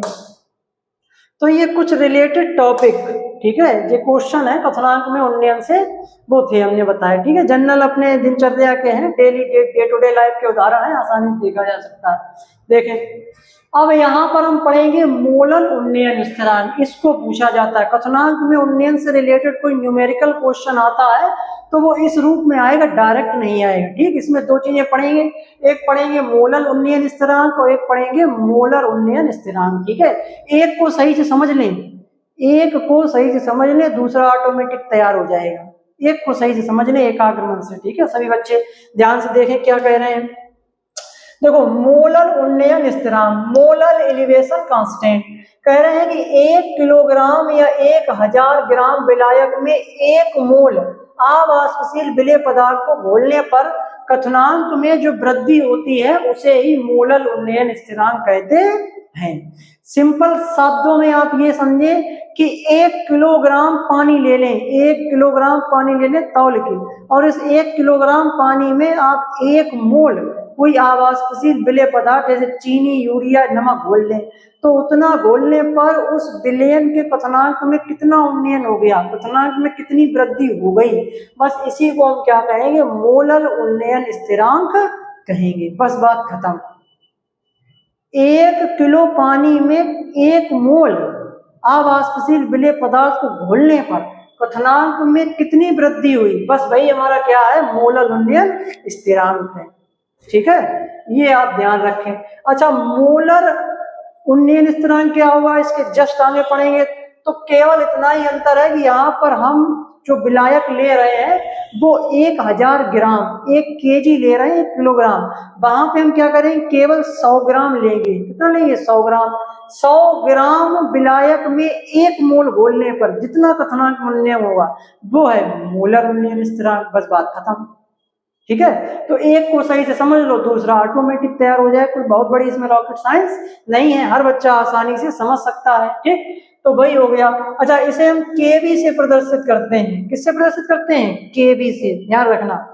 किससे प्रदर्शित करते हैं, केवी से। मोलर उन्नयन स्थिरांक को केवी से प्रदर्शित करते हैं। इसका मात्रक ध्यान रखें, किलोग्राम प्रति मोल, ठीक है, होता है के into KG into mole minus 1। ये इसको ऐसे लिखते हैं या ऐसे लिख देते हैं, किलोग्राम पर मोल। ठीक, इसका सूत्र क्या होता है, तो इसका जो सूत्र है, इस सूत्र को आप डायरेक्ट याद कर लें। ठीक है, इसको ड्राइव नहीं करना है, इसका कैसे ये मतलब सूत्र निकाला जाता है ये कोर्स में नहीं है जनरली। ठीक है, बीएससी लेवल पे जब जाते हैं तो ये फार्मूला कैसे निकल के आता है इसको ड्राइव करते हैं, इसको व्युत्पन्न करते हैं, लेकिन इंटर के लेवल में ये नहीं है। इंटर के लेवल में केवल सभी बच्चे ये फार्मूला याद कर लें। कोई भी क्वेश्चन आएगा तो उस क्वेश्चन में इस फार्मूले को हम यूज करेंगे। ठीक, क्या होता है फार्मूला देखें, डेल्टा टीवी बराबर, डेल्टा टीवी क्या है, क्वथनांक में उन्नयन। हमने अभी क्या कहा, क्वथनांक में उन्नयन का जो हमने फार्मूला बताया था टीएस माइनस टी, इसको यूज में नहीं लेंगे, ये नहीं पूछे कोई, इसमें है ही क्या, ठीक है, ये वाला पूछे है, इससे रिलेटेड क्वेश्चन आएगा बोर्ड परीक्षा में। देखें क्या है, तो डेल्टा टीवी बराबर 1000 into K B into W upon M into W, capital W. ठीक है, अच्छा यहाँ पर जो स्मॉल डब्ल्यू है इसको हम क्या लिख सकते हैं, इसको हम लिख सकते हैं डब्ल्यू ए, और इसको लिख सकते हैं डब्ल्यू बी, क्योंकि इससे रिलेटेड हमने पहले जो लेक्चर कराया है उसमें हमने जो है इनको हमने डब्ल्यू ए डब्ल्यू बी माना है। क्यों, क्योंकि यहाँ पे जो स्मॉल डब्ल्यू है ये विलेय पदार्थ का भार है, द्रव्यमान है, और जबकि जो बड़ा डब्ल्यू है ये विलायक का भार है। तो हम जो है इसे जो है डब्ल्यू ए भी मान सकते हैं, डब्ल्यू बी भी मान सकते हैं, ए विलेय है और बी विलायक है। ठीक, तो ये ध्यान रखें, तो ये इसका क्या हो गया, फार्मूला हो गया। ठीक, अच्छा, विलेय पदार्थ के अणु भार, विलेय पदार्थ का अगर हमें अणु भार निकालना है यम को ज्ञात करने के लिए निम्न सूत्र का उपयोग करेंगे। ठीक है, तो हम क्या करेंगे, जैसे यदि हमें क्वेश्चन दिया जाए तो उसमें अगर हमसे कहें कि अणु भार ज्ञात कीजिए तो हम ये वाला फार्मूला लगाएंगे, और अगर हमसे पूछा जाए कथनांक में उन्नयन डेल्टा टीवी ज्ञात कीजिए, गणना कीजिए और उसको निकालिए, तो ये फार्मूला लगाएंगे। वो निर्भर करेगा कि क्वेश्चन पर हमसे क्या पूछा गया है। अभी हम क्वेश्चन लगवाएंगे, सब चीजें क्लियर हो जाएंगी। ठीक, तो डेल्टा टीवी अगर पूछा जाए तो ये वाला फार्मूला, अगर विलेय का अणुभार पूछा जाए, स्मॉल एम पूछा जाए तो ये वाला फार्मूला। इस वाले फार्मूले को याद कर लें, बस इसी से ये बन जाएगा। कैसे, इस एम को उठा के यहाँ ले आए और डेल्टा टीवी को यहाँ ले आए, एक्सचेंज कर लें, बस ये फार्मूला बन गया। आई बात समझ, इस एम को ले जाए यहाँ पर और डेल्टा टीवी को ले आए यहाँ पे, बाद बाकी वैसी वैसी रहने दें। इसका मतलब सभी बच्चों को ये वाला फार्मूला याद करना है। ठीक, अब यहाँ पे ये सब क्या है तो इसको देख लें। देखो डेल्टा टीवी यहाँ पर क्या है, कथनांक में उन्नयन यानी कि कथनांक में बढ़ोतरी।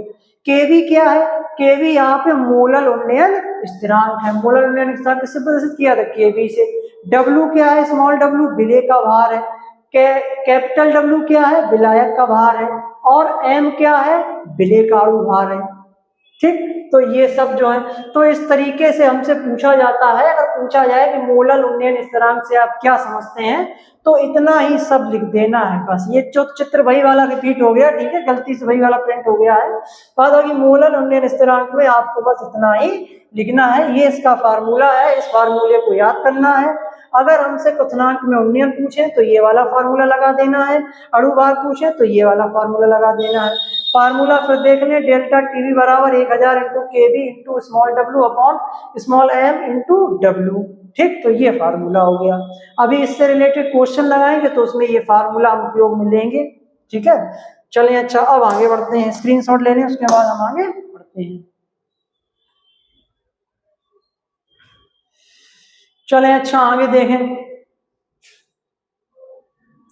देखिए अब हमारे सामने आ गया मोलर उन्नयन स्थिरांक, यानी कि molar elevation constant. Molar elevation constant, तो वो था मोलर, ये है मोलर, दोनों में अंतर है।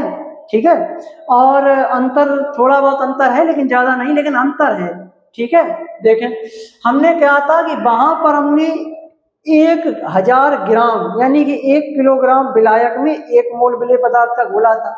बस आप उसी परिभाषा में इतना अंतर करें, 1000 की जगह 100 ग्राम कर दें।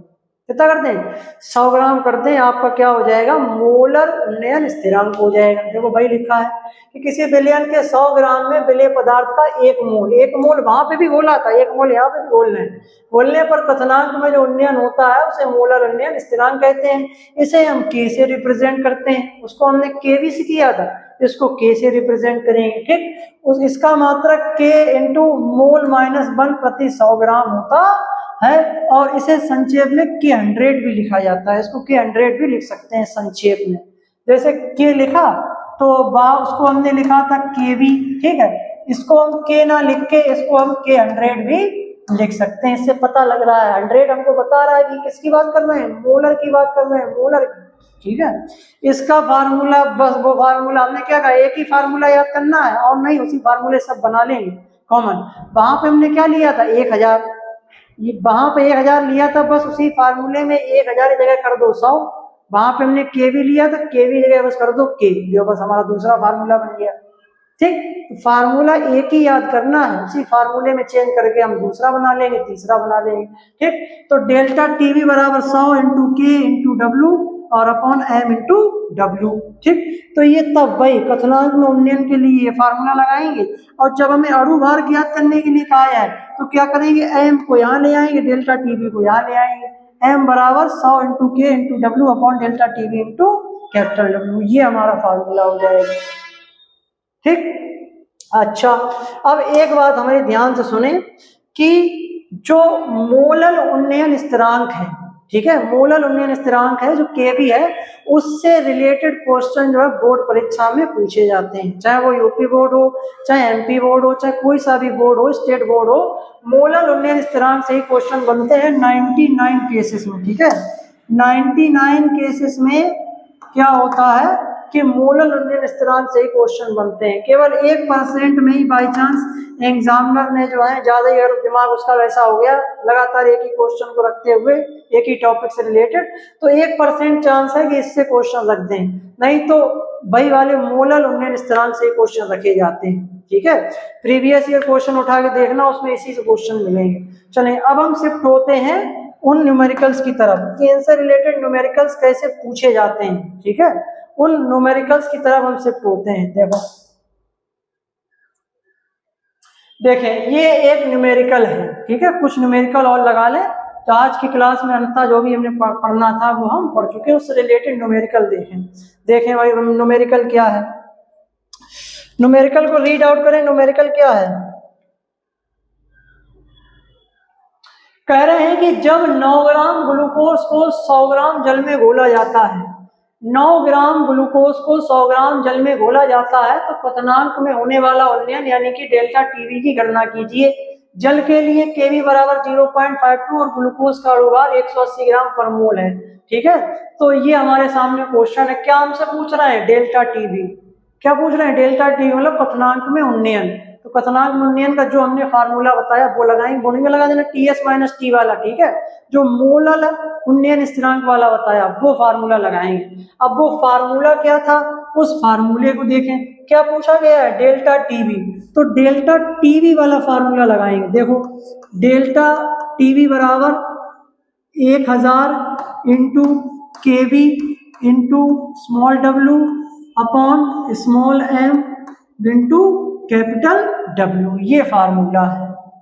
ठीक, ये फार्मूला हमें याद होना चाहिए, याद करना पड़ेगा। 1-2 बार लिख के देखें कॉपी में, 1-2 बार इन्हें मुंह से निकालें, सभी बच्चों को याद हो जाएगा। फिर देखें, अब यहाँ पे देखो हमें क्या क्या वैल्यू चाहिए। वैल्यू तो हमें निकालनी है, बस इस फार्मूले में वैल्यू पुट कर देंगे, मान रख देंगे, कैलकुलेट कर लेंगे, आंसर आ जाएगा। देखो क्या क्या चाहिए, क्या क्या है, 1 2 3 4 5, टोटल 5 वैल्यू चाहिए।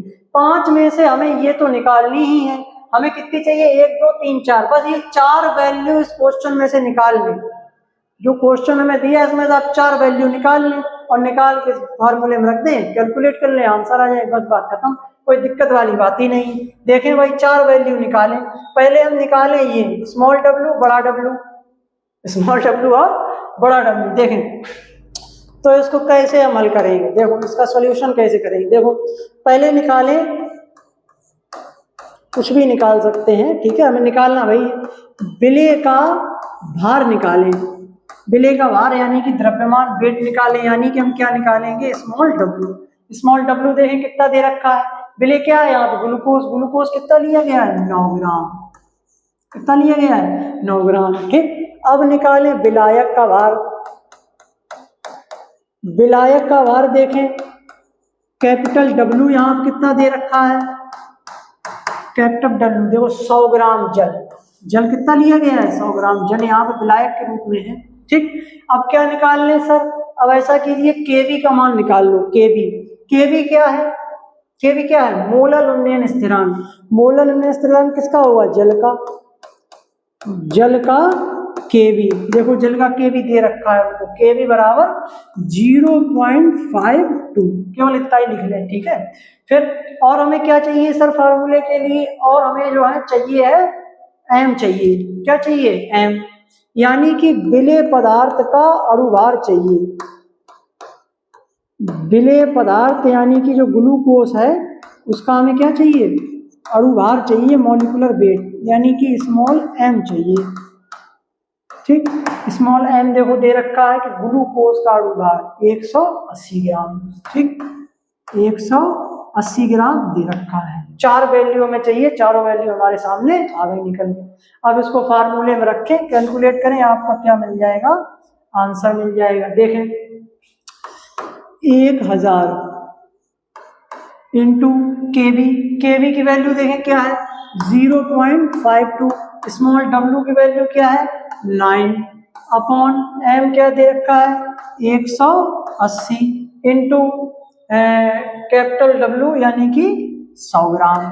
ठीक, 100 ग्राम दे रखा। अब इसको आप क्या करेंगे, कैलकुलेट करें, गुणा भाग वगैरह ये तो अपने स्वयं करना पड़ेगा। ठीक है, बाद बाकी इसका डायरेक्ट हम बता दे रहे हैं, आप गुणा भाग तो हम करेंगे नहीं। ठीक है, तो देखो इसका जो ऊपर वाला हम सॉल्व करेंगे, इसका जो आंसर आएगा ऊपर वाले को सॉल्व करने पर 4680 कितना आएगा 4680, वो अपना स्वयं कर लेना। ठीक है, और नीचे वाला क्या आएगा 18000। ठीक, इसको जब आप सॉल्व आउट करेंगे, ठीक है, इसको जब सॉल्व करोगे तो इसका आंसर आएगा 0.26 के। ठीक है, के ये हमारा क्या आ जाएगा, फाइनल आंसर आ जाएगा। ठीक, तो इतना तो ये कैलकुलेशन तो करना ही होगा। ठीक है, इस कैलकुलेशन को कर लेंगे, करने के बाद हमारा फाइनल आंसर हम निकाल लेंगे, बस भाई हमारा क्या होगा, फाइनल आंसर होगा। तो इस तरीके से हम क्या करेंगे, कोई भी क्वेश्चन अगर हमारा इससे रिलेटेड आता है पथनांक में उन्नयन, स्पेशली मोलर उन्नयन स्थिरांक से, तो इस मेथड से हम लगा लेंगे। बशर्ते ये आपको फार्मूला याद होना चाहिए, मेमोराइज करने वाला फार्मूला है, इसको 1-2 बार लिख के देखें, मुंह से निकाले, याद हो जाए। इस फार्मूले क्वेश्चन से आपको 4 चीजें खींचनी है, इसको निकाल लो, लिख लो, मान रखो, सॉल्व करो, आंसर आ जाएगा।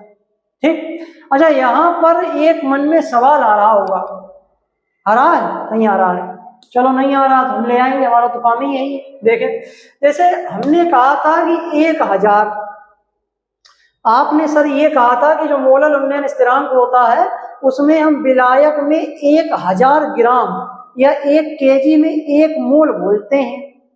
ठीक है, 1 मोल बोलते हैं, लेकिन सर यहाँ पर आपने जो है जो विलायक लिया उसमें 100 ग्राम जल में घोला है। 100 ग्राम जल में क्यों घोला है, यहाँ पे आपने कहा कि 1000 में घोलते हैं, तो 100 ग्राम में क्यों घोला है, तो 100 ग्राम में देखो बच्चों इसलिए घोला है क्योंकि प्रैक्टिकली जब हम ये जो परिभाषा हम कह रहे हैं 1000, ये केवल जो है कहने के लिए है, लेकिन जब हम प्रैक्टिकल करने बैठते हैं तो प्रैक्टिकली ये 1000 वाली वैल्यू जो है एप्लीकेबल नहीं है, उतना नहीं कर पाएंगे। भाई प्रयोगशाला में अगर हम कोई वर्क करेंगे तो कोई 1 किलो पानी थोड़ी ना लेंगे, 1 किलो पानी नहीं लेंगे, पानी हम थोड़ा ही तो लेंगे, थोड़ी वैल्यू से जब हमारा काम चल रहा है तो हम 1 किलो पानी क्यों लें, तो 1 किलो पानी नहीं लेंगे, 100 ग्राम ले लेंगे, 200 ग्राम ले लेंगे, 250 ग्राम लेंगे, लेकिन लेंगे ग्राम में ही जब हम मोलर उन्नयन स्थिरांक की बात करेंगे। ऐसा नहीं फिर हम ml में ले लें, ठीक है, लीटर में लेंगे ग्राम में ही, 100 ग्राम, 50 ग्राम, 200 ग्राम, 300 ग्राम, ठीक है, कम पानी लेंगे। ठीक, फिर कम पानी लेंगे तो हमारी कैलकुलेशन जो है आसान हो जाएगी, ज्यादा हमें पानी को हैंडल नहीं करना पड़ेगा। अगर हम ज्यादा पानी लेंगे तो उसी हिसाब से हमें विलेय ज्यादा ग्लूकोज डालना होगा, ज्यादा टेम्परेचर रखना होगा। ठीक है, तो वो प्रोसेस काफी लंबे हो जाएगा, लेंथी हो जाएगा। तो हम क्या जनरली क्या करते हैं, कम 100 ग्राम मतलब ग्राम में ही लेते हैं। तो इसके लिए हम क्या करते हैं, ग्राम में वैल्यू दे रखी, कोई बात नहीं, फार्मूले में हम यहाँ पर ऊपर 1000 लिख देते हैं। यहाँ पे हमने फार्मूले में 1000 लिखा है, ये क्यों लिखा है, ये इसी वजह से लिखा है, पहले से ही हमने फार्मूला इस तरीके से डिजाइन किया है कि उसमें बताने की जरूरत ही ना हो। ठीक है, क्योंकि ज्यादातर प्रयोग इसी तरीके से हम करेंगे। कोई भी क्वेश्चन आएगा तो उसमें जनरली ग्राम में ही जो है विलायक को ले रखा होगा, रेयर केसेस में 1000 आ जाएगा, अन्यथा जो है यही दिया जाएगा। ठीक है, तो इसीलिए यही वाला फार्मूला बच्चों को बताया जाता है कि बच्चे यही वाला फार्मूला याद कर लें और इसी से रिलेटेड जनरली क्वेश्चन पूछे जाते हैं। ठीक, तो ये हमने जो है इसका आंसर दे दिया, इसका पहले हम ही ने इसका क्वेश्चन बताया कि क्या क्वेश्चन था और इसका आंसर हमने दे दिया कि हमने ऐसा क्यों किया। ठीक, चलें अच्छा इसका स्क्रीनशॉट ले लें, उसके बाद आगे बढ़ते हैं।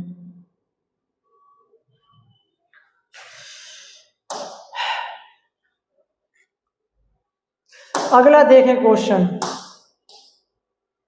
अगला क्वेश्चन क्या है कि 0.45 ग्राम ग्लूकोज को 25 ग्राम जल में, देखो यहाँ 25 ही ग्राम जल लिया गया, ठीक है, 25 ग्राम जल में घोला गया, जल के कथनांक में होने वाला उन्नयन डेल्टा टीवी की गणना कीजिए। ये भी सेम वैसे ही लगेगा, ठीक है। इसमें दो वैल्यू देखो प्रीवियस ईयर में क्वेश्चन है पहले वाला उसमें दे रखा है। एक तो इसमें देखो ग्लूकोज का अणुभार दे रखा है, वो हमने यहाँ पे नहीं टाइप करवाया, ठीक है, वो ये m बराबर 180 ग्राम, और जो जल का जो केबी होगा वही 0.52 वाली वैल्यू रख देंगे, तो वो दो वैल्यू वहां से मिल जाएंगे और दो वैल्यू यहाँ पे दे रखी, 4 वैल्यू हो गई, और 4 ही वैल्यू में फार्मूले में चाहिए तो वैल्यू रख देंगे, अपना आंसर निकाल लेंगे। तो ये वाला हम सॉल्व नहीं कराएंगे, ये है होमवर्क। ये किसके लिए? होमवर्क। इसको बच्चे जो है वीडियो को देखने के बाद अपनी कॉपी में लगाएं और इसका जो आंसर है वो कमेंट बॉक्स में टाइप करके जो है बताएं इसका करेक्ट आंसर क्या है, ठीक। चलें, अच्छा स्क्रीनशॉट ले लें, उसके बाद आगे बढ़ते हैं।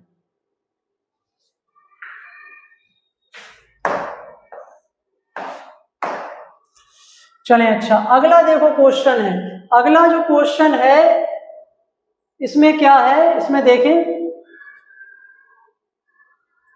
ये वो वाला क्वेश्चन है जिसमें जो है पूछा गया है मोलर उन्नयन स्थिरांक वाला, ठीक है। जनरली हमने बताया कि 99% केसेस में मोलर से पूछा जाता है, ठीक है, मोलर वाला कम पूछा जाता है, और अदरवाइज वही पूछा जाएगा, लेकिन उसका जो मेथड होगा वो सेम होगा। फार्मूले में भाई 1000 की जगह 100 कर देंगे, केबी की जगह के कर देंगे। तो देखो यहाँ पे के दे रखा है, इसको भी हम जल्दी से फटाक से लगा के बता देते हैं। देखो इसके लिए फार्मूला क्या लिखेंगे, क्या पूछा गया है, एक यौगिक के 4.18 ग्राम के 240 ग्राम जल में घोलने पर क्वथनांक कितना हो जाता है, क्वथनांक कितना हो रहा है, 100.65 डिग्री सेल्सियस हो जाता है, ठीक। यौगिक के अणुभार की गणना कीजिए। इसमें देखो यौगिक का अणुभार पूछा गया, बच्चों ध्यान दें, क्या पूछा गया, यौगिक का अणुभार m पूछा गया है। तो m जब पूछा गया है तो इसके लिए फार्मूला लगाएंगे, स्मॉल m बराबर 100 इंटू के into small w into delta TV, delta TV यहाँ ले आएंगे, और इंटू कैपिटल W, ठीक। इस वाले फार्मूले को यूज करेंगे, ठीक है, बात समझ में आ रही होगी। चलें, अब इसमें से हम वो वैल्यू निकाल लें अपनी, 4 वैल्यू में चाहिए। देखें, विलेय का भार यानी कि जो ग्लूकोज है, ग्लूकोज भी लिख सकते हैं बिलू की जगह, विलेन की जगह, सॉरी, तो विलेय का भार कितना घोला है, 4.18 ग्राम यहाँ पर घोला है, ठीक। विलायक का भार कितना है, विलायक यानी कि जल का भार, कैपिटल W, कितने जल में घोला है, 240 ग्राम, ठीक है, यहाँ पे भी देखो ग्राम में लिया, ठीक है। और उसके बाद हमें क्या चाहिए, यहाँ पे के का मान लिख लें, के का मान मतलब जल का, विलायक का, ठीक है, जल यहाँ पे किस रूप में है, विलायक के रूप में, तो जल यानी कि विलायक का के, ठीक है। मोलर उन्नयन स्थिरांक कितना दे रखा है, 5.31, ठीक। उसके बाद हमें क्या चाहिए, उसके बाद हमें डेल्टा टीवी चाहिए, क्या चाहिए, डेल्टा टीवी, यानी कि जो बिलियन बनेगा, जो बिलियन बनेगा, ठीक है, तो बिलियन में कथनांक में उन्नयन कितना होगा, बिलियन का डेल्टा टीवी, ठीक। अब देखो डेल्टा टीवी यहाँ पे दे रखा है, कथनांक जो है कितना हो जाता है, 100.65 डिग्री सेल्सियस हो जाता है। तो यहाँ पे देखो टोटल जोड़ के दे रखा है, यहाँ पे जो कथनांक में उन्नयन है वो कितना दे रखा है, जोड़ के। जैसे जल है, जल का जो टी है शुद्ध विलायक का वो कितना है, 100, ठीक। और कथना इसमें जो वृद्धि हुई है वो कितनी हुई है, वृद्धि कितनी हुई है, वृद्धि इसमें हुई है 0.65 डिग्री सेल्सियस की, इतनी ही तो वृद्धि हुई है। और इन दोनों को जब हमने जोड़ दिया है तो वो टोटल यहाँ पे दे रखा है कि अब जो सॉल्यूशन बना है उसका कितना हो गया, टीएस कितना हो गया है, नहीं गलत करनी, मतलब कि यहाँ पे जो ऐसे मान के चले कि जो टोटल हमारा यहाँ पे कितना है, 100.65 डिग्री सेल्सियस है, ठीक है। तो 100 से कितना ज्यादा अधिक है, 100 से हमारा अधिक है 0.65 डिग्री सेल्सियस। तो ये हमारा क्या है, डेल्टा टीवी, डेल्टा टीवी ये है हमारा, वृद्धि इतनी हुई है, ठीक है। और टोटल जो हमने यहाँ पे ये जो दे रखा है TS कि 100.65 डिग्री सेल्सियस ये जो वैल्यू यहाँ पे दे रखी है, तो ये टोटल सोल्यूशन की दे रखी है, ठीक है। लेकिन हमें चाहिए क्या, डेल्टा टीवी चाहिए, तो डेल्टा टीवी के लिए हम क्या लिखेंगे यहाँ पर 0.65 लिखेंगे। क्या लिखेंगे, 0.65 डिग्री सेल्सियस। तो ये गलती नहीं करनी है, टीवी लिखेंगे। यहाँ पे जो पूरा दे रखा है वो क्या दे रखा है, टोटल सोल्यूशन का दे रखा है, ये पूरे सोल्यूशन का कितना हो गया। चलें अच्छा इसको हटा दें। चलें अच्छा, तो ये हमारे सामने 4 वैल्यू आ गई और हमसे पूछा क्या गया है, विलेय का अणुभार पूछा गया है, विलेय का अणुभार यानी कि यम पूछा गया निकालने के लिए। बस वैल्यू पुट करें, इसको कैलकुलेट करें। देखें 100 इंटू के कितना दे रखा है 5.31, स्मॉल w कितना दे रखा है 4.18 अपॉन डेल्टा टीवी कितना निकाला अभी हमने 0.65 इंटू कैपिटल W कितना दे रखा है, कैपिटल W 240, इसको कैलकुलेट करेंगे, ठीक। कैलकुलेट करके आंसर निकालेंगे।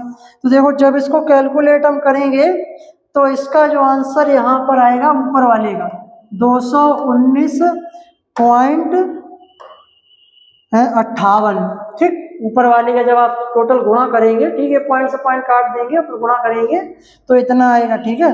नीचे वाले का करेंगे तो 156 आएगा। फिर करने के बाद जब आप इसका इसमें भाग देंगे 156 का, तो आपका जो आंसर आएगा वो लगभग 14.228 के अराउंड आएगा, ठीक है।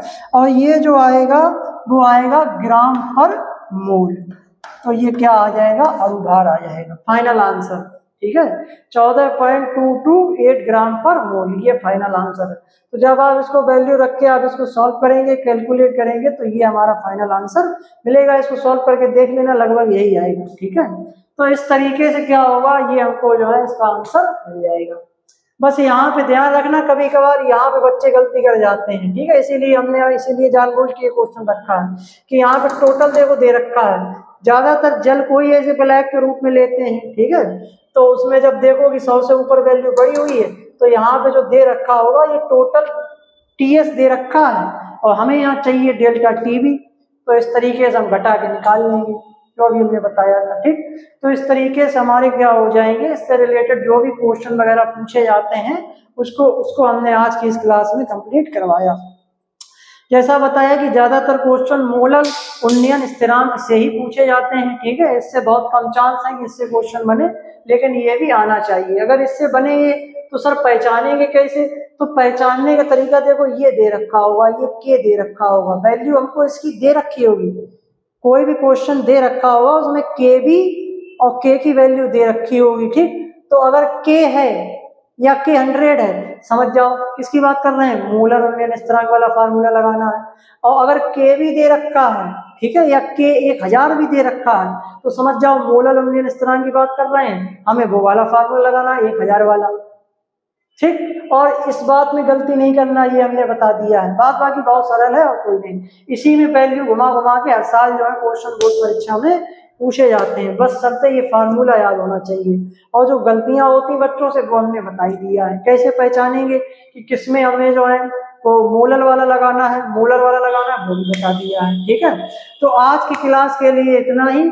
कल की क्लास में मिलते हैं जल्दी, ठीक है। वीडियो देखते रहें, अपने स्वयं के जो है हैंड राइटिंग नोट बनाते रहें, अपनी भाषा में लिखते रहें, रिवीजन करते रहें। एक बार जो आपने पढ़ लिया है तो अगले दिन उसको उठा के प्रीवियस ईयर जो हमने पहले दिन पढ़ा था उसको एक बार रिवाइज कर लें, ताकि माइंड में हमारी बातें बैठ जाएं, ठीक है। अपने ही जैसे जो है दोस्तों के साथ, अपने जो फ्रेंड सर्कल्स हैं उनमें जो है ये शेयर करते रहे, ताकि उनको भी घर बैठे अच्छी शिक्षा मिलती रहे, ठीक है।